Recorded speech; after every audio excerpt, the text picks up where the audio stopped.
What's going on, everybody? Welcome to another Angle of Pursuit podcast, your fantasy football home over at fakepigskin.com. My normal guest in the early part of the week is away on assignment, but the face you're seeing if you're on YouTube, the voice you're about to hear if you're on iTunes or Stitcher, is a familiar one to longtime AOP listeners. It's Ron the Mad Dog McCleese. What's up, Mad Dog? Well, Kyle, I appreciate the invite back, and it's been a while, and definitely excited to talk some football. We're, you know, getting to that point where we have a small sample size to start kind of breaking down our rosters and kind of making moves, and we can't make enough of those early. But yeah, there's a lot of players breaking out this year, and it's a lot of young players that we're seeing now that are kind of catapulting themselves into conversation here for every week starter status. So it's an interesting season so far, and it's only going to get better as it goes. Yeah, I mean, we're heading into basically a month of the NFL season in the books. It's pretty crazy. So obviously we're recording this on a Monday night with the Chiefs and Broncos tied up at 13, and the Broncos are going into score. So that is good. My boy Philip Lindsay's in the backfield, so hopefully he finds the end zone here. I guess from this weekend, was there something a big takeaway for you, something that you saw that you really liked, or something that kind of worried you as a fantasy owner? Was it something that really stood out?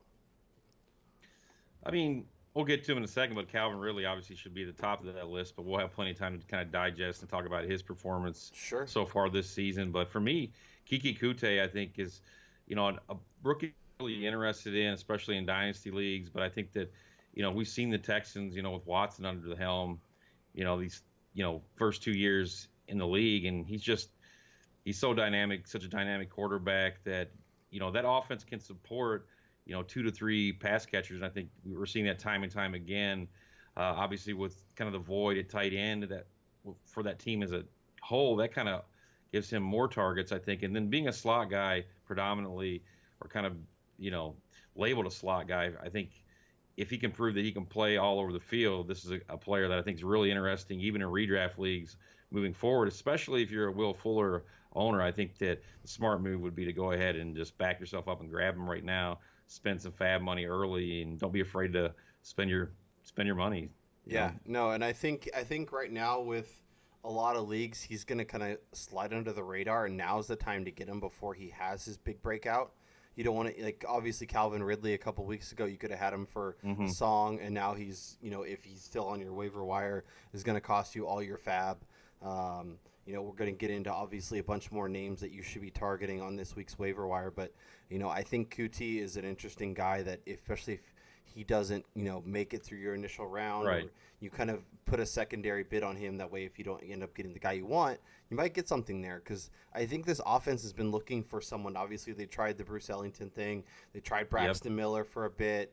QT is definitely a talented guy, Texas Tech, a guy that I liked through the draft process. So it's nice to see him get a little run. And this Texans team needs to put up a few more points, I think, than people expected, and so that's going to be good for him and his potential, and kind of what he could be this year.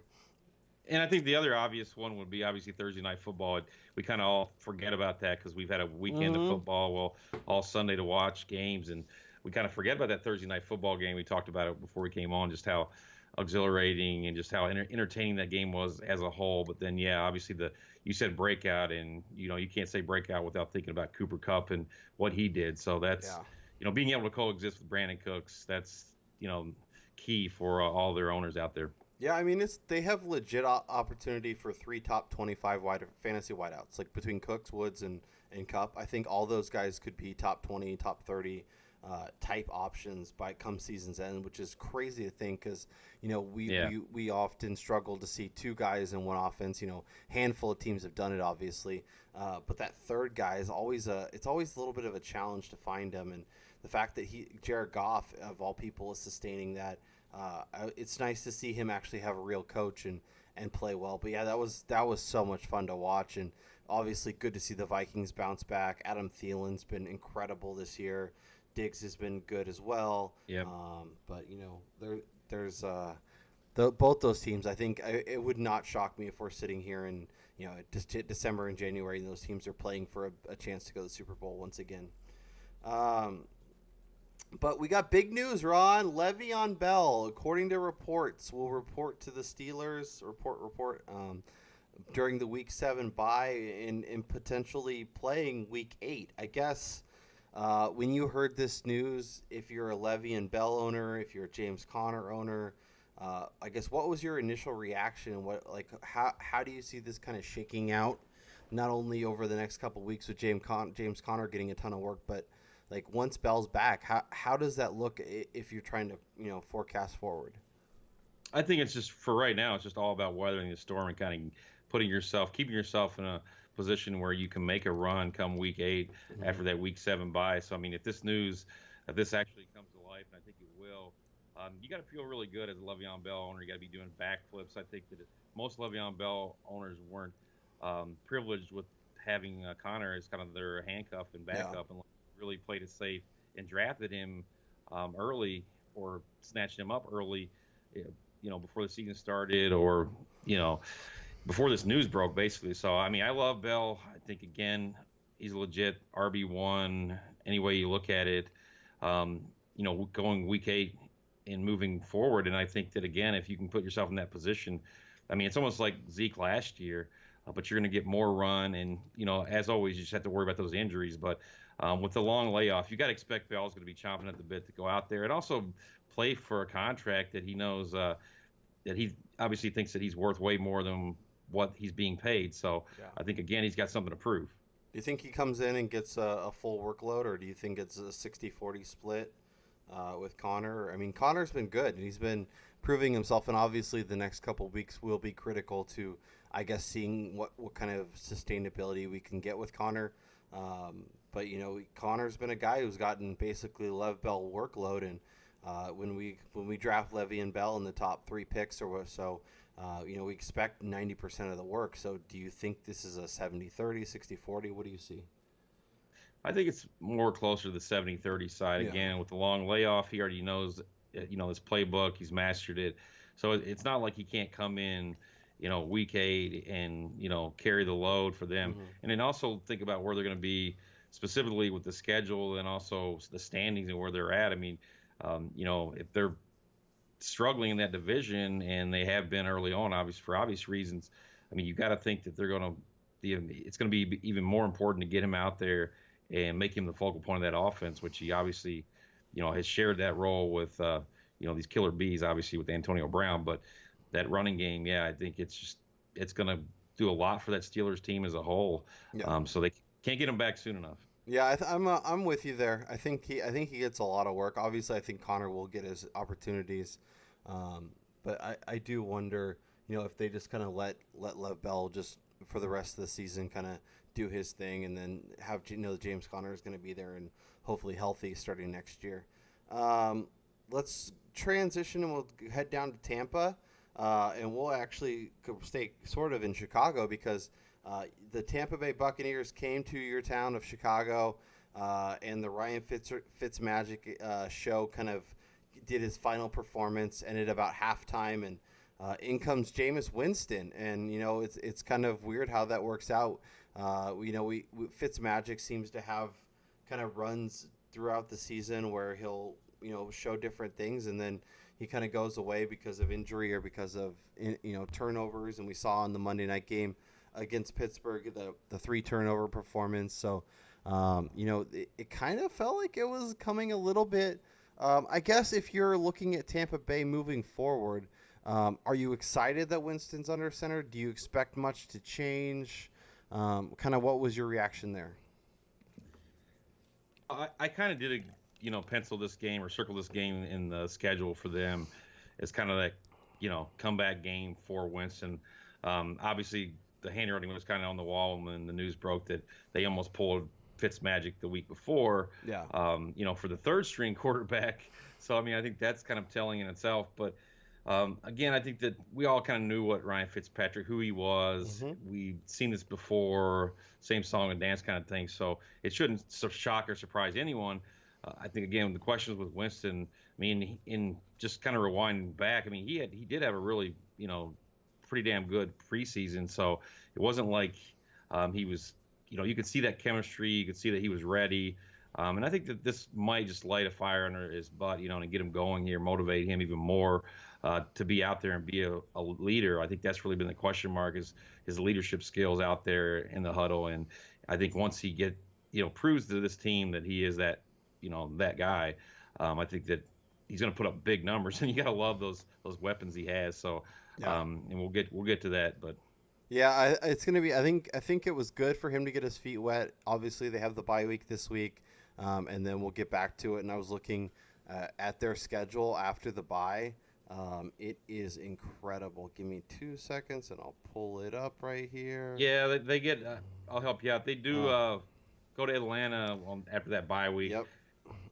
And their defense has been struggling. They really haven't found, their groove yet. And Vic Beasley, changing positions, and he's really, struggling with that early on. And they've had a lot of injuries, decimated the middle of that defense. I think Deion Jones went out. Deion Jones, Keanu Neal, and another safety. So yeah, the back end is just, and it showed again this week. Cincinnati torched them, and the other, they obviously play the Bengals too and the Browns. So, and the Browns just gave up 400 and something yards to Derek freaking Carr. So, the opportunity is definitely there for him.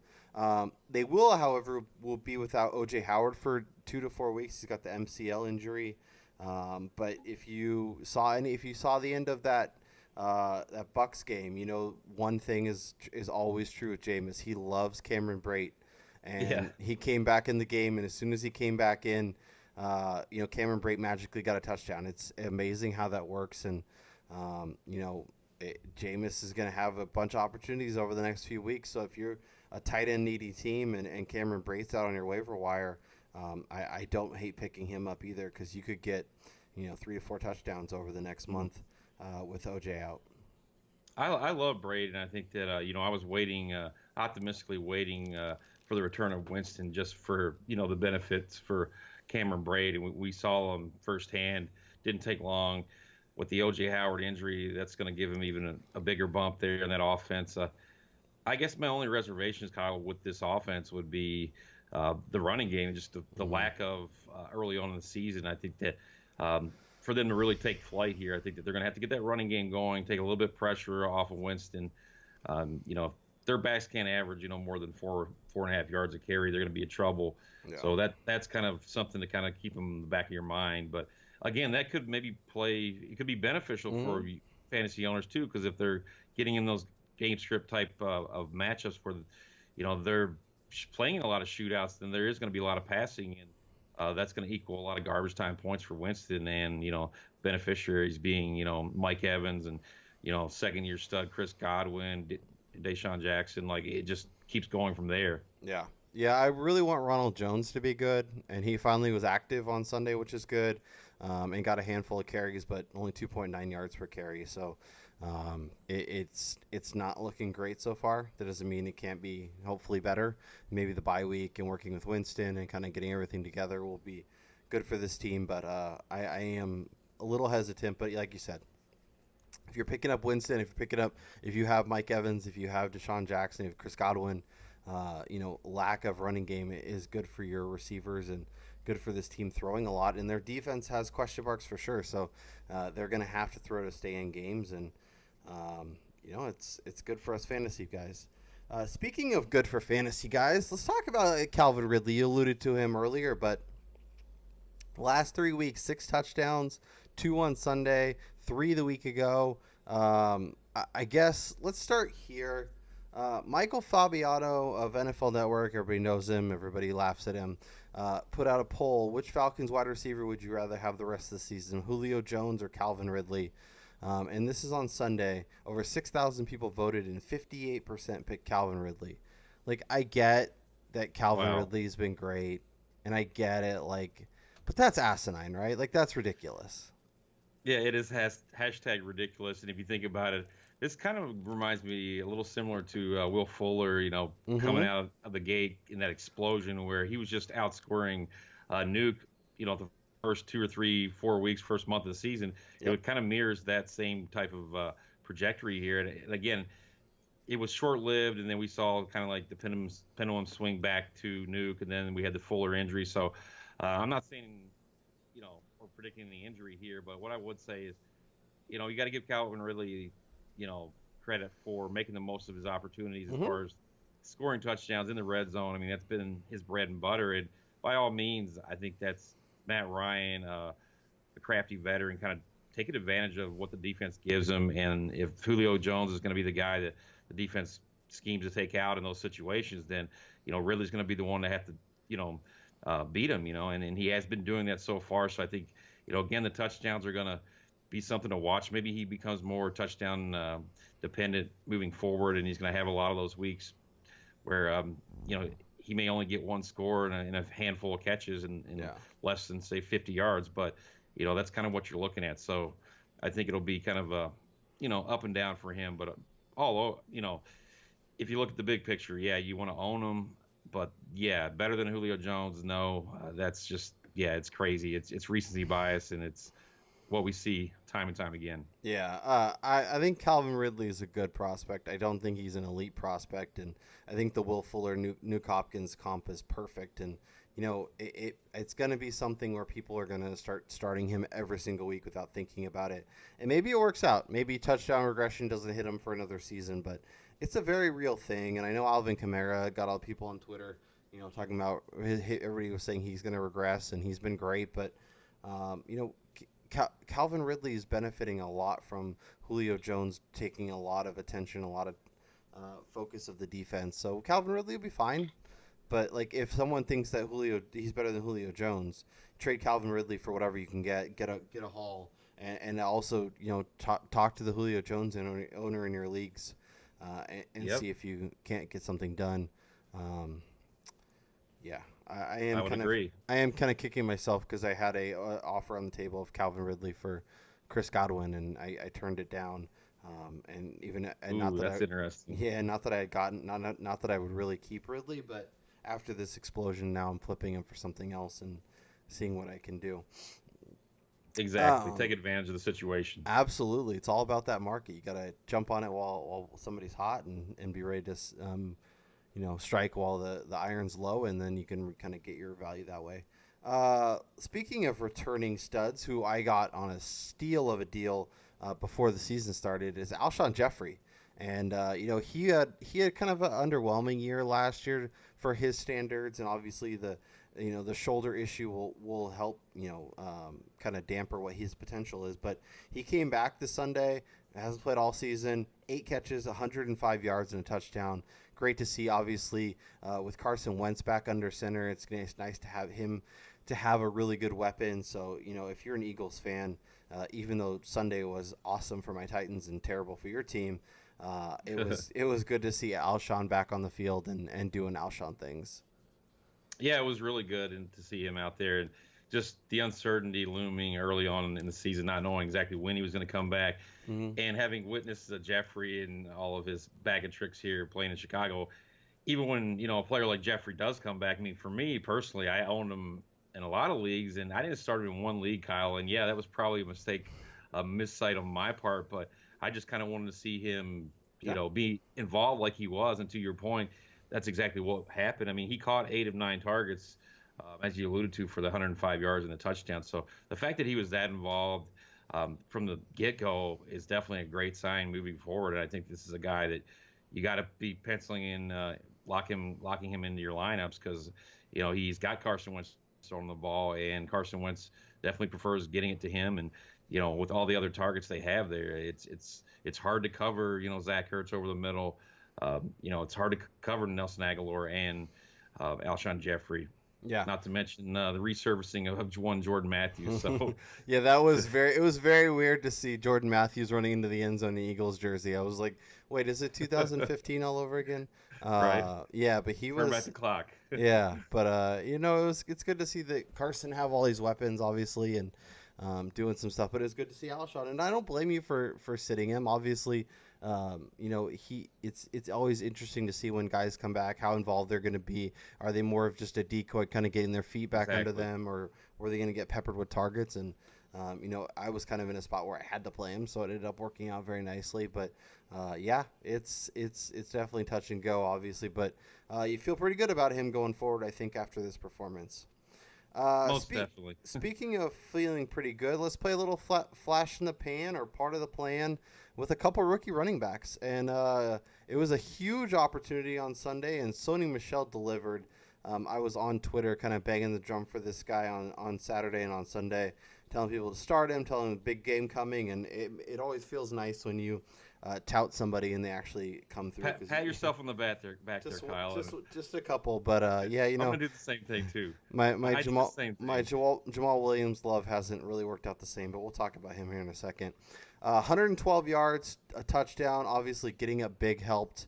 But no Rex Burkhead in the picture. 25 carries to Sony. I guess if you're looking at him as an option going forward, do you feel good about him? Is he a guy that you can pencil in kind of the RB2 slot, or do you think there's going to be some big weeks where he does this, but to expect it on a kind of a consistent basis isn't realistic? Patriots and feel good about their running back situation and trust. All those words really don't, add up. They don't fit together in the puzzle. But, I mean, for what it's worth, I think that this could be kind of the exception to the rule, Kyle. And I was also like you. I was banging the drum for him on Friday night on the radio show. I was more in line with a DFS play.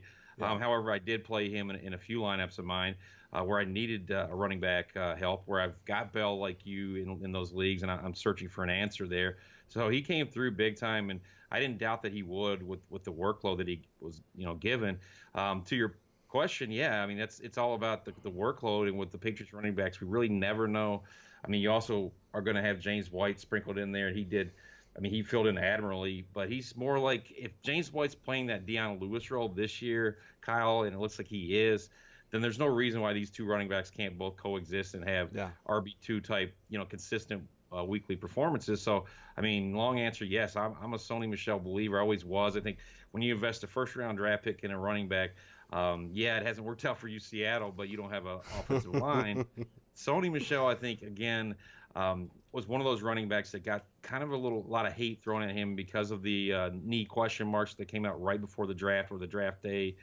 And then, secondly, just a slow start in camp with those injuries and not being worked into the offense and not really building that chemistry with the team and cohesiveness. And I think that what we're seeing now is just kind of him finally getting that opportunity and getting comfortable. So I really love him moving forward. And I'll say that there's not Alvin Kamara on this year's rookie draft class, but if there's anyone that has some of those same type traits similar, I think Sony Michel, and I was saying that before the season started, was kind of that guy to kind of, buy and, plant your flag on, even in no matter what type of format you play in.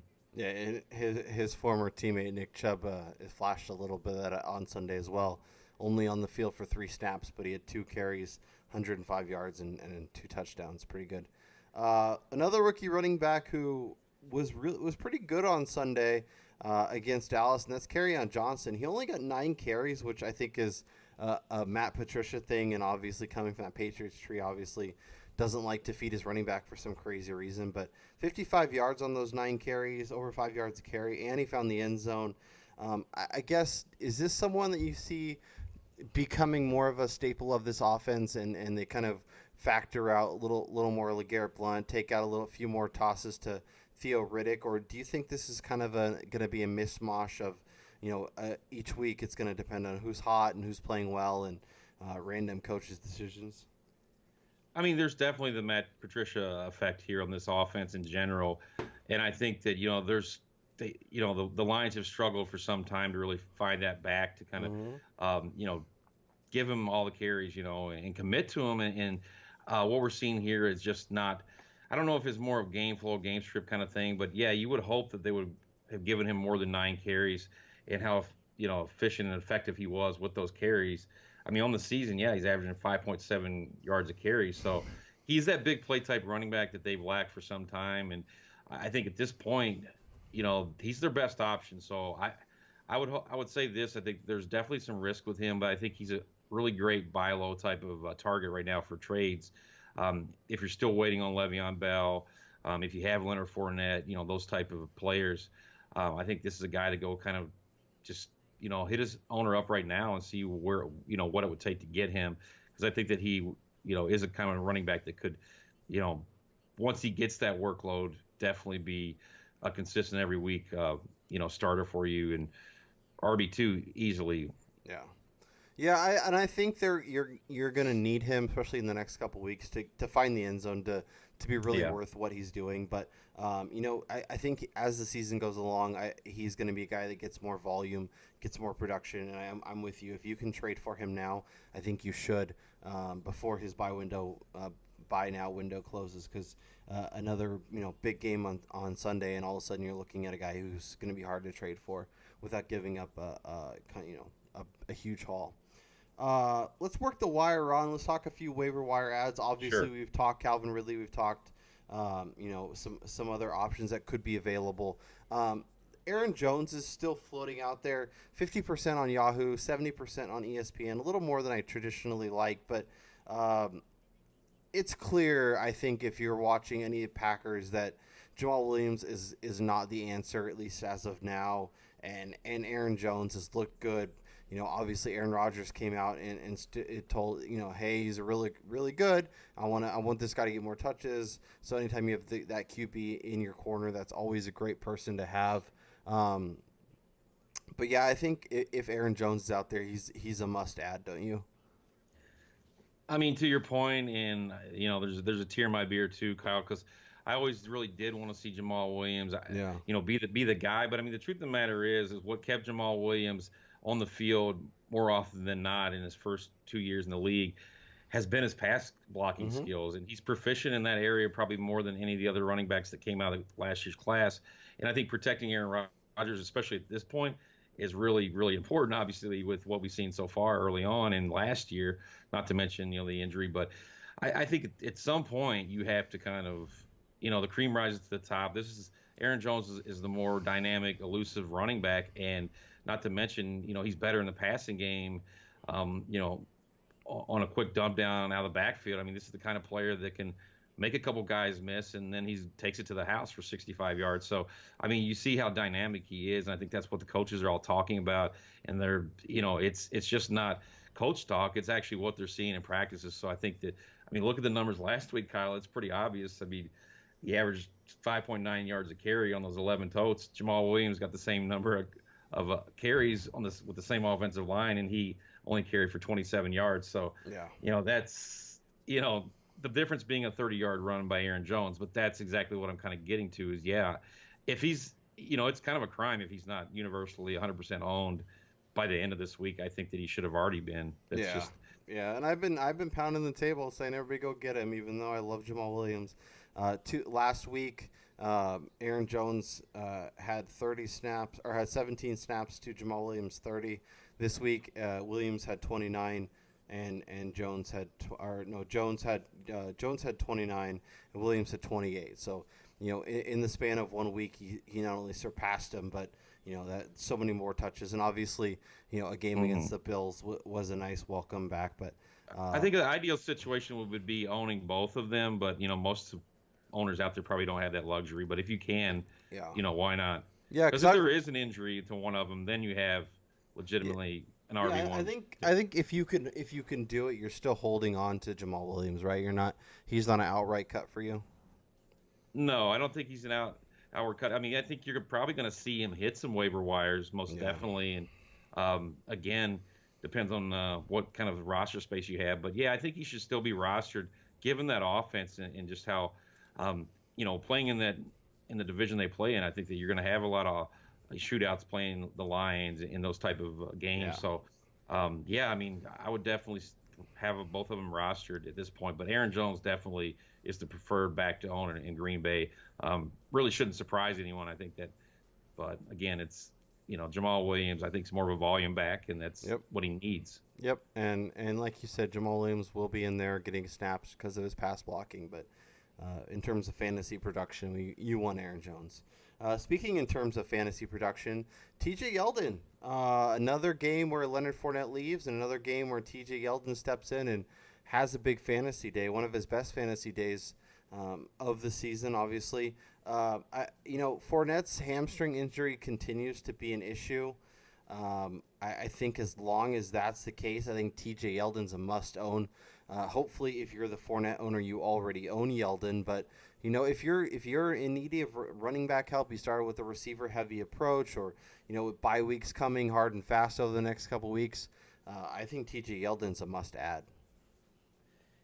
Yeah, I'm in 100% in agreement with you, Kyle. And the crazy part is, in some of those shallower leagues, you probably saw TJ Yeldon get kind of tossed to the waiver wire, especially after news that Fournette was back and he was going to start and play a lot. And then I think, this just goes to show and prove that, the top handcuffs in the NFL need to be universally owned, even this early in the season. And Yeldon, and especially in PPR leagues, is showing and proving his value.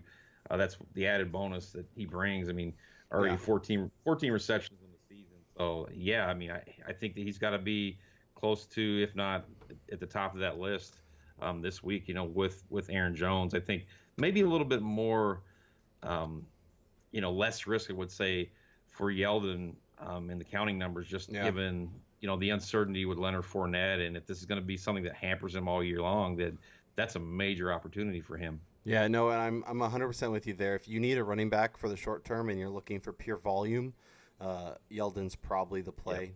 And Marone came out today that saying it's going to be probably a couple weeks for Fournette. So the next couple weeks at least you can play Yeldon,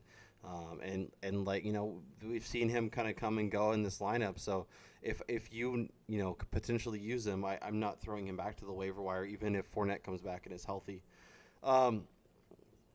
Geronimo! Let's talk about Geronimo Allison, because this guy, not only in the first couple weeks where, all the weapons seemed to be out there for the Packers, was finding ways down the field, deep balls to be productive. But Randall Cobb was out this week. Obviously, a kind of a late scratch that not everybody saw coming, got hurt during the week in practice. And Geronimo had a huge game, obviously stepped in, saw 11 targets, caught 6 of them for 80 yards. When Aaron Rodgers is throwing you the ball that much, it's hard not to be productive for fantasy purposes. Obviously has the ability on that deep ball, but showed this week that he can be a little more of a volume play. I think if you need wide receiver help, he's one of the guys that I like a lot. Yeah, he's definitely going to be one of those sneakier owns or pickups, I should say, this week. I do like it. Obviously, the Packers have been searching for a wide receiver 3 to kind of emerge out of this kind of cluster of young receivers that they have, and it only makes sense that the one that's kind of been there the longest, that has the most exposure to this offense, in obviously practicing and playing with Aaron Rodgers, and that's Geronimo Allison. So, I think that it's an easy call here. And yeah, you're right. I think a lot of people did get blindsided by the Randall Cobb inactive, and that was kind of a shock. And then you had Marquez Valdez-Scantling, who's kind of been like the dynasty kind of super sleeper, who was listed as active, and I'm sure a lot of people maybe fell for that. But yeah, I mean, he's not sexy, but he is Geronimo Allison, and I think that this is a guy on an offense that you've got to take note of. And if you got an extra spot sitting there and at the end of your bench, and you feel like you need some wide receiver lottery tickets, he's got to be one of the top ones this week to take a shot at. Yeah, 100% agree. And he's a guy that I'm fine playing in my flex spot each and every week, especially when the matchup dictates it. But he's been producing. He's been really solid, and obviously if Randall Cobb's out, he's going to get a lot more work. Jimmy Graham's still there, Devontae's still there, and then obviously the running game. But especially over the next couple weeks where they're playing real teams and not the Buffalo Bills, the Packers are going to have to throw. Speaking of throwing, when Leonard Fournette's out, it seems like the Jaguars are a lot more willing to do so, and they had a nice opportunity this week. And Mr. D.D. Westbrook, 13 targets, 9 catches, 130 yards. Obviously, he's kind of an up and down kind of guy. Doesn't normally see that much volume. Had a huge game against the Pats, 5 for 82 with that 61-yard touchdown. Is he a guy that you're looking to add this week? I mean, most definitely. I mean, you don't win the Biletnikoff, and the numbers would suggest in history that winning that award actually does mean something. There's been a lot of success for those receivers at the next level. Obviously, there was somewhat checker pass for Dede with the field issues, coming in as a rookie, and he also kind of suffered from that, having to climb up that depth chart and Mm-hmm. a lot of bodies ahead of him to kind of earn that opportunity, and obviously he had to earn it. Um, to me, the only kind of negative with Dede is I do love his skill set. I love his game.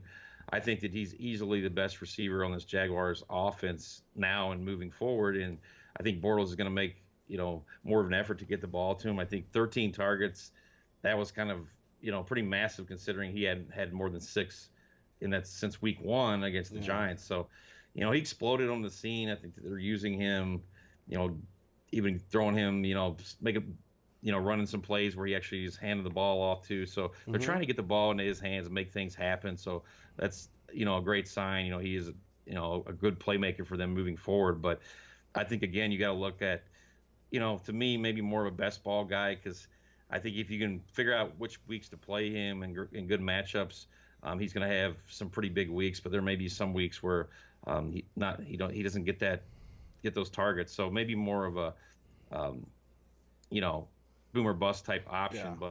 But I do believe in him long term, and I think that I just want to see consistent, you know, targets coming his way. And if that happens, then I mean, you're talking about easily a wide receiver 3 who could have some nice wide receiver 2 type of performances Yeah, moving no, forward. and you have to look for matchups like this. You have to look for matchups against bad secondaries, and I think if Fournette's out, it helps him a little bit.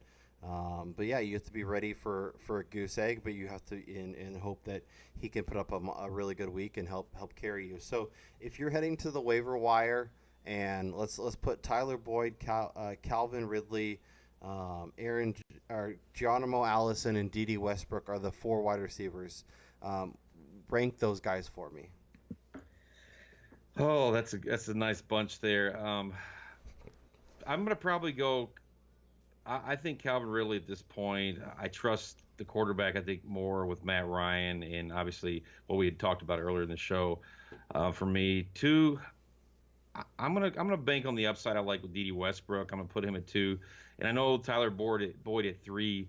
I might be, dismissing him somewhat, but I just have more faith in the guys ahead of him in the quarterback. And Dalton's been great, but for me, I'm not buying Tyler Boyd 100% as being, continuing to do what he's doing right now. And I just feel like, I don't see the upside with him as far as the other 2 guys. And who was the 4th guy? I'm sorry, was it Geronimo Allison. Geronimo Allison? Yeah, he's going to be my number 4 guy. And again, it's no knock on him. I just feel like those other guys to me are a little bit more, I think they'll put up a little more consistent in numbers with some big weeks than maybe Allison. Yeah. So I'm going Tyler Boyd 1. Obviously, Ooh, Tyler Eifert getting hurt is going to be that's big. potential more opportunity for targets and for work. And, they've been looking for someone opposite A.J. Green. I think I go Ridley too. While I think the touchdown regression is probably going to come a little bit, there's still he's still really good and he's doing a lot, and there's opportunity in that offense. I go Geronimo Allison 3 just because I trust him more, and if Cobb misses any time, older Hmm. guy with hamstring issue, he should see plenty of work. And then Dede Westbrook's my 4. He's my flyer. I think he's got definitely the upside that we saw this week, but he's also got downside. So that would be my 4. All right, Ron, this was a lot of fun. It was good to get back in the booth and chop it up a little bit. Um, Definitely. if you're a dynasty player, if you want to get into dynasty, check out the Dynasty Zone podcast. Ron does a really good job. When do you guys do that? About once every week or so? Yeah, we're doing it once a week. The latest pod is actually out there. We did Rookies on the Rise. So, and, we talked about a lot of these players. We're still questioning, even the Ronald Jones, the Rashad Pennies, where they're at, some maybe buy low type of candidates out Mm-hmm. there on the rookie landscape. So, yeah, we check out our shows. Give us a follow at FP _ Dynasty Zone. We're on iTunes And we're on the site too if you check us out, and give me a follow at Mad Dog FF. But yeah, it's been a lot of fun, Kyle. Appreciate the invite back. A- Anytime I'm free, so Absolutely. Yeah, funny make sure nights. make sure you're following Ron on Twitter.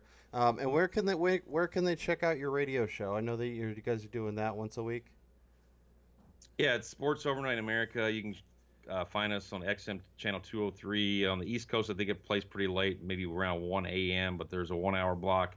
We're actually doing partnered up with DFS Army. Give them a follow at DFS Army.